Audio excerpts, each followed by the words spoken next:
सामाजिक और आर्थिक रूप से पिछड़ी हुई अल्पसंख्यक समुदायों को सही मायने में नागरिकता प्रदान कराने के लिए नागरिकता संशोधन अधिनियम का प्रावधान महत्वपूर्ण है। आदरणीय प्रधानाचार्य जी, प्रबंधक महोदय, प्रभारी महोदय, अध्यक्ष महोदय, अध्यापकगण, अध्यापिकाएं एवं मेरे प्यारे साथी, मैं पीएससी शर्मा कक्षा 9 की छात्रा अंबर सदन की ओर से आपके सामने नागरिकता संशोधन अधिनियम के पक्ष में अपने विचार रखना चाहती हूँ।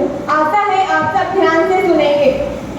नागरिकता संशोधन अधिनियम भारतीय संविधान का एक मुख्य कदम है, जिसका उद्देश्य धार्मिक परिस्थितियों से प्रताड़ित अल्पसंख्यक समुदायों को भारतीय नागरिकता प्रदान कराता है। यह विशेष रूप से उन्हें लाभ प्रदान करता है जो धार्मिक और नागरिकता से प्रताड़ित होकर अपने देशों से भागे जा रहे हैं। यह अधिनियम उन्हें भारतीय समाज में समाहित होने में मदद करता है। नागरिकता संशोधन अधिनियम भारतीय संविधान का एक मुख्य उद्देश्य है, जिसमें अफगानिस्तान, पाकिस्तान, बांग्लादेश से आए हिंदू, जैन, सिख, ईसाई, बौद्ध, पारसी धर्म के शरणार्थियों को भारतीय नागरिकता प्रदान कराना है। यह अधिनियम 11 दिसंबर 2019 को संसद द्वारा पारित किया गया था। इस अधिनियम के अनुसार से अब इन 6 धर्मों के शरणार्थियों को गैर कानूनी प्रवासी नहीं माना जाएगा और उन्हें भारतीय नागरिकता दिलाने की प्रक्रिया में छूट दी जाएगी। हालांकि इस अधिनियम में मुस्लिम शरणार्थियों का उल्लेख नहीं है, जिसकी वजह से यह अधिनियम विवादों में भी रहा है।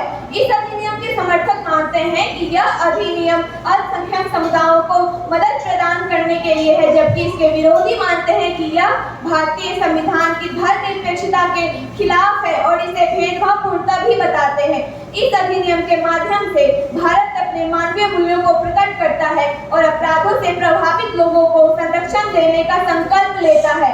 यह अधिनियम न्याय, सुरक्षा, सहायता करने के साथ साथ उन्हें उनकी नई पहचान, नई अवसरों की प्राप्ति देने का माध्यम भी बनता है।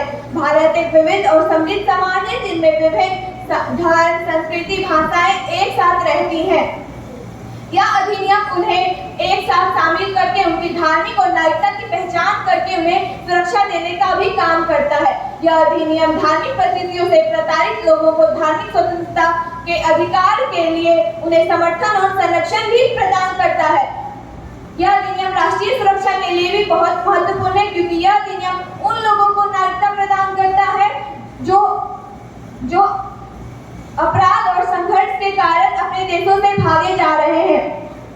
अल्पसंख्यक समुदायों को समाहित होने की वजह से इस अधिनियम में अर्थव्यवस्था को भी प्रोत्साहन मिल सकता है। यह अधिनियम न कि सिर्फ सुरक्षा के साथ साथ उन्हें भारत की स्थिरता में भी मदद करता है। यह अधिनियम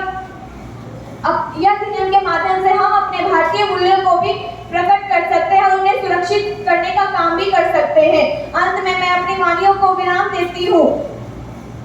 जब से लौटाया गया वो धरती से, पर अब वो भटकते मुसीबतों के साथ, अपनी मुसीबतों के साथ। नागरिकता संशोधन अधिनियम से आया था वो, पर छूट गए अपनी पहचान के साथ। धन्यवाद।